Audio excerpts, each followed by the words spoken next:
Hello दोस्तों, मैं नरेश आरंभ कंपटीशन क्लास में आपका स्वागत करता हूँ। ठीक है, तो जैसा आपको पता है कि हम लोग पढ़ रहे हैं एस.डी. यादव और उसमें हमारे सवाल हो चुके हैं 45 तक और आज हम उससे आगे स्टार्ट करेंगे, 46 से स्टार्ट करेंगे। ठीक है, तो चलिए सवाल स्टार्ट करते हैं, बाकी बातें बाद में करेंगे। तो जैसा आपको पता है कि हम लोग पढ़ रहे हैं 46वां। तो 46वां सवाल क्या कहता है, जो आपकी स्क्रीन पर आ गया होगा। कह रहा है कि निम्नलिखित में से कौन सी संख्या 25 द्वारा विभाज्य है।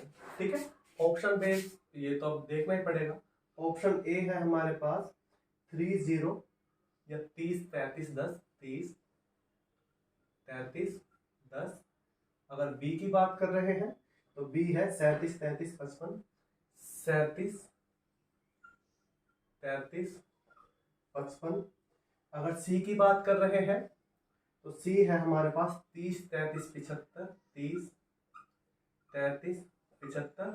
एक ही संख्या है सारी 30 33 75। और अगर डी की बात कर रहे हैं तो 220 40। ठीक है, तो उसने कहा है कि इन चारों में से कौन सी संख्या है जो 25 से पूरी तरह से कट जाएगी। अच्छा, अगर आपको ध्यान होगा, अगर आपने वीडियो देखी होगी तो आपको पता होगा कि हमने RS अग्रवाल में आपको कुछ नियम लिखवाए थे कि हम कैसे मालूम कर सकते हैं कि कौन सी संख्या किससे कट सकती है।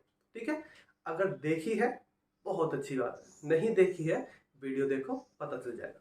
ठीक है, 25 से कटने का नियम क्या है, या तो भाई अगर आपको नियम नहीं पता तो सीधे सीधे आपको भाग देना पड़ेगा सबको, और बहुत टाइम लगने वाला है। वो टाइम मेरे पास तो नहीं है, आप हो सकता है आपके पास टाइम हो तो आप उससे कर सकते हैं। ठीक है, मेरे पास नहीं है तो मैं इसको अपने हिसाब से करूंगा। उसने कहा कि 25 से कटने चाहिए।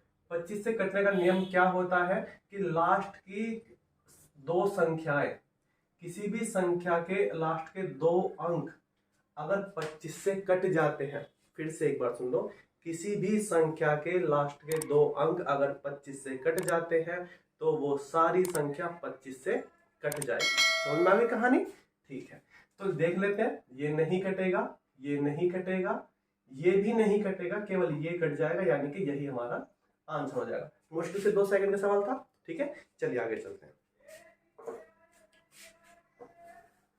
47 सवाल।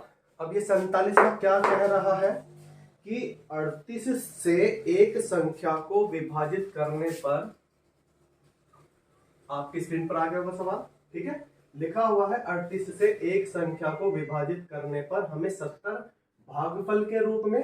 ठीक है, यानी कि 38 से अगर भाग दिया जा रहा है ना, बता चुका हूं, 38 से अगर भाग दिया जा रहा है तो 38 हमारे पास भाजक होती है। ठीक है, अगर हमारे पास 70 भागफल निकल के आ रहा है तो खुद ही हमें पता होगा कि ये भागफल है हमारे पास, और हमारे पास फिर उसने शेषफल दे दिया है 12। ठीक है, और उसने हमसे पूछ लिया है यहाँ पर कि उस संख्या को ज्ञात करो, यानी कि उसने हमसे यहाँ पर भाज्य पूछ लिया। ठीक है, तो हमारे पास ये चीजें हैं, ये चीजें हैं यहाँ पर कि भाज्य, भाजक, भागफल, शेषफल। ठीक है, तो जब कभी भी ये चार चीजें आ जाती हैं हमारे पास एक फॉर्मूला निकल के आता है, और उस फॉर्मूले को कहा जाता है भाज्य इज इक्वल टू भाजक गुना भागफल प्लस शेषफल। ठीक है, तो ये एक फॉर्मूला होता है हमारे पास, जिसके आधार पर हम इस तरह की चीजों को करते हैं। अब क्या कहता है इस फॉर्मूले में, हमारे पास जो जो चीजें हैं हम उन चीजों को पुट करते हुए चले जाएंगे।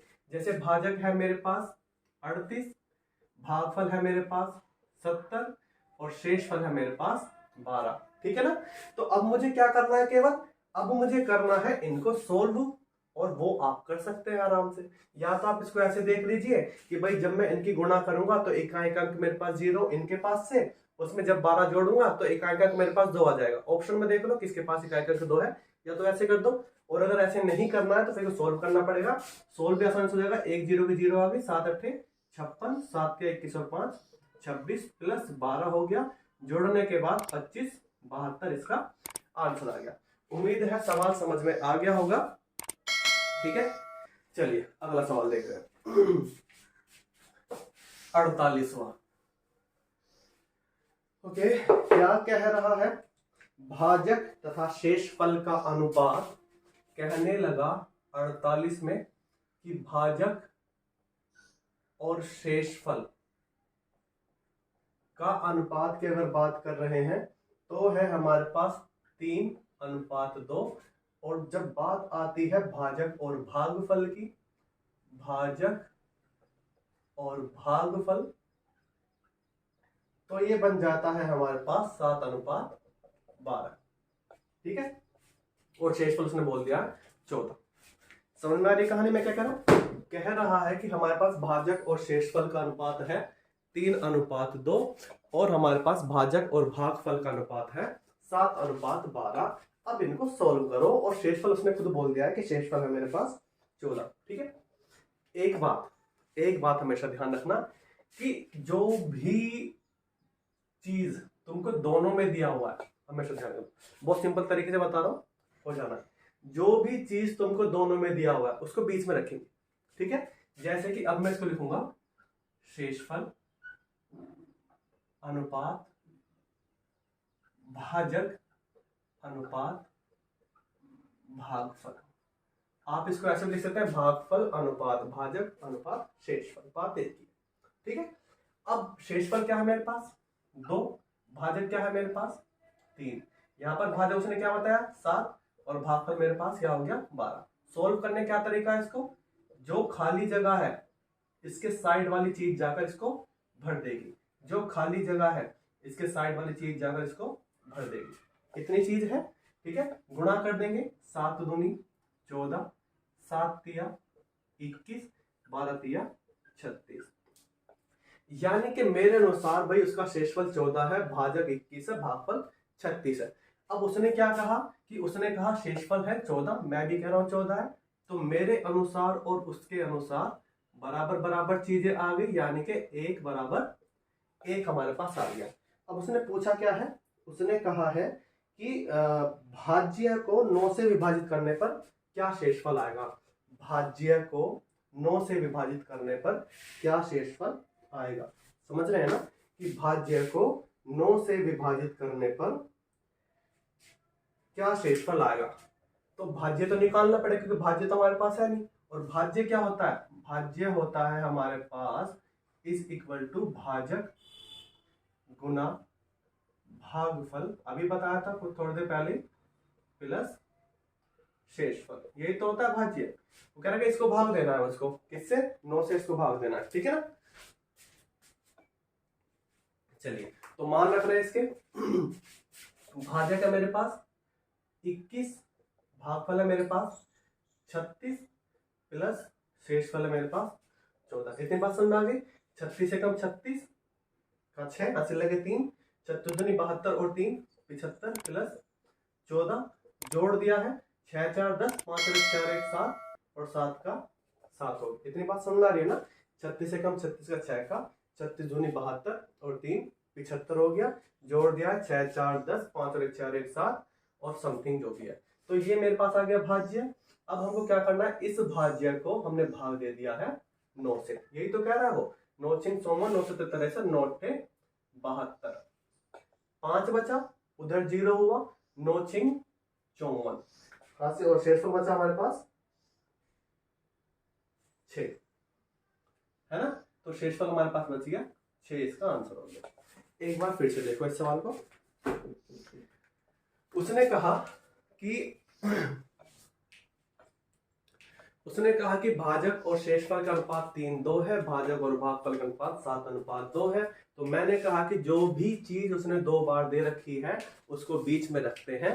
तो यहाँ पर भाजक 2 बार था, वहां पर हमने भाजक को 2 बार रख दिया है। तो जो शेषफल था इधर, जो भागफल बचा उधर, या भागफल इधर शेषफल इधर, बात एक ही है। तो शेषफल मेरे 2 था, ये रहा। भाजक मेरे पास 3 था, इसके अनुसार ये रही चीजें, इसके अनुसार ये रही चीजें। ठीक है, तो ये खाली जगह बच गई, ये खाली जगह बच गई। तो साइड से संख्या चली जाएगी उस खाली जगह को भरने के लिए। इधर से 3 चला गया, इधर से 7 आ गया। 7 दूनी 14, 7 तिया 21, 12 तिया 36 हो गया हमारे पास। ठीक है, उसने कहा कि शेषफल 14 है, मैं भी कह रहा हूँ कि हाँ भैया शेषफल तो 14 निकल का है मेरे पास, तो 1 बराबर 1 हो गया। यानी कि एक अगर भागफल निकालेंगे तो 1 की 36 में गुणा कर देंगे 36 हो जाएगा, भाजक निकालेंगे 1 की किस में गुणा कर देंगे 21 हो जाएगा। ठीक है, यानी कि संख्या मेरी सही निकल के आई है। उसने कहा कि मुझे भाज्य बताओ, भाज्य क्या होता है, भाजक गुणा भागफल प्लस शेषफल। भाजक मेरे पास क्या है 21, भागफल मेरे पास क्या है 36, शेषफल मेरे पास क्या है 14, गुणा करी 756, शेषफल 14, जोड़ने पर 770 आ गया। अब उसने कहा कि भाज्य यानी कि 770 को 9 से डिवाइड कर दो तो शेषफल बताओ क्या होगा। 9 8 72, 5 बचा, 0 की 0, 50 हो गया।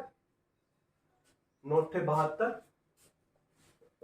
5 0, 50 हो गया, 9 पंजे 45, सॉरी शेषफल यहाँ पर हमारे पास आएगा 5, तो 9 पंजे 45 कट जाएगा पूरा पूरा, और शेषफल हमारे पास बच जाएगा 5। ठीक है, उम्मीद है सवाल समझ में आ गया होगा। अगला सवाल कर रहे हैं,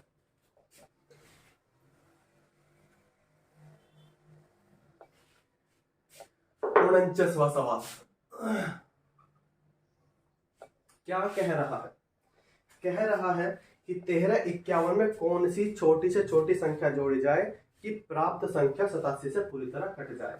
1351 में, सॉरी 138 में जोड़ना चाहता है, 138 में जोड़ना चाहता है वह संख्या जो 87 से फिर पूरी कट जाएगी, है ना, समझ में आ गया। इसमें ऐसा क्या जोड़े कि 87 से पूरी तरह कट जाए, और जोड़ने वाली बात आ गई है। और जब कभी भी जोड़ने वाली बात आती है तो मैं बता चुका हूं कि एक कदम हम आगे चले जाते हैं। ठीक है, करते हैं इसको पहले। 87 एकम 87 हो गया मेरे पास, 8 में 7 गया है, 13 में 8 गए 5, यहाँ पर 5 का 5 हो गया मेरे पास।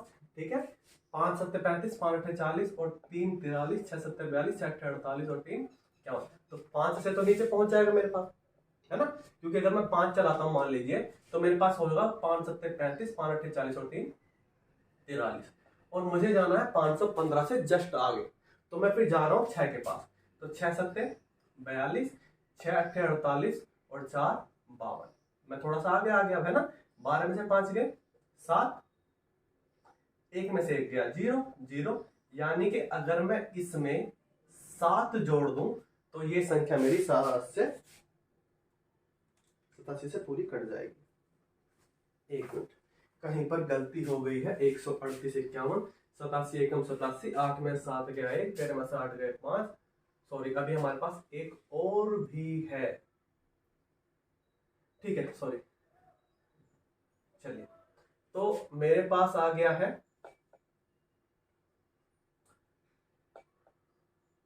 कहां गया, 87 एकम 87, 8 में 7 गया 1, 13 में से 8 गया 5, मैंने 5 उतार दिया, 522 उतार के चला गया मेरे पास, 5 में से 2 गए, मेरे पास आया 3, सॉरी क्या चल रहा है 5, तो 5 7 35, 5 40 और 3 43, 5 में से 5 गए 0, 11 में से 3 गए 8, अगली संख्या उतार ली है मैंने 1। ठीक है, कभी कभी हो जाता है, कोई कितना भी अच्छा हो कितना ही बुरा हो, कभी कभी गलतियां हो जाती हैं, गलतियां इंसानों से होती हैं। ठीक है, चलिए फिर से एक बार सवाल पढ़ लेते हैं। उसने कहा कि 1385 में क्या जोड़ूं कि मेरे पास 87 से पूरी कट जाए, तो हमने पढ़ना स्टार्ट करा। 87 एकम 87, 515 यानी 51 बचा, 5 आगे 48, फिर 5 चला दिए, 5 7 35, 5 8 40, 3 43, 5 में 5 गए 0, 11 में 3 गए 8, अगली संख्या उतार ली मैंने 1 का 1। ठीक है, अब मुझे 801 से जस्ट आगे जाना है ताकि मैं जोड़ने की प्रक्रिया शुरू कर सकूं। ठीक है, तो अब अगर मैं चलता हूं, 9 चला दूं, 9 7 63, 9 8 72 और 6 78, 10 ही चलाना पड़ेगा, पूरा 10 चलाते ही मेरे पास यहाँ पर हो जाएगा 870, 870 धाम, सॉरी 87 धाम 870, 10 में से 1 गया 9, इधर आ गया मेरे पास 6 का 6, यानी कि अगर मैं इसमें 69 जोड़ दूंगा तो मेरे पास संख्या पूरी 87 कट जाएगी। ठीक है, समझ में आ गई कहानी। जोड़ने के लिए हम एक पहाड़ा आगे लेके, ठीक है ना, अगर मैं 9 लेके जाऊंगा, देखो अगर मैं यहाँ पर 9 रखता हूँ तो 9 7 63, 9 8 72 और 6 78, 783 बैठेंगे, लेकिन मुझे हमें जाना है 801 से आगे, तो मैंने पूरा पूरा 10 ही चला दिया, 87 धाम 870 हो गए हैं, और हमने इसको फिर कर दिया। ठीक है, आगे सवाल देखते हैं। 50वां क्या कह रहा है, 50वां आपकी स्क्रीन पर आ गया होगा कि पढ़ो जरा इसको।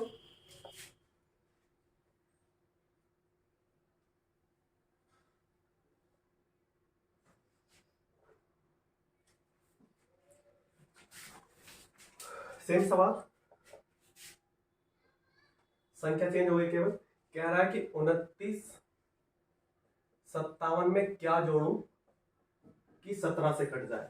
ठीक है, जोड़ने के लिए कह रहा है ना, 17 एकम 17, 9 में से 7 गए 2, 1 का 1, 5 का 5, 17 सत्ते 119 होते हैं, 15 में से 9 गए 6, 7 का 7 उतर गया मेरे पास, 17 चौका 68, 8 में 7 गया 1, यानी कि अगर मैं इसमें 1 जोड़ दूं तो मेरे पास संख्या पूरी कट जाएगी। ठीक है, उम्मीद है वीडियो अच्छी लगी होगी। 5 सवाल ही कर रहे हैं एक वीडियो में, ज्यादा सवाल नहीं कर रहे हैं, तो इसको ज्यादा से ज्यादा देखने की कोशिश करो, ज्यादा से ज्यादा समझने की कोशिश करो, और इसको ज्यादा से ज्यादा शेयर करने की कोशिश करो। ठीक है, क्योंकि आप शेयर करेंगे तो आपके अलावा जो और पढ़ने वाले हैं उनको भी थोड़ा सा फायदा पहुंचेगा। समझ में आ रही है मैं क्या कह रहा हूँ? ठीक है ना, चलिए तो आज के लिए इतना काफी है। ठीक है, धन्यवाद, थैंक यू।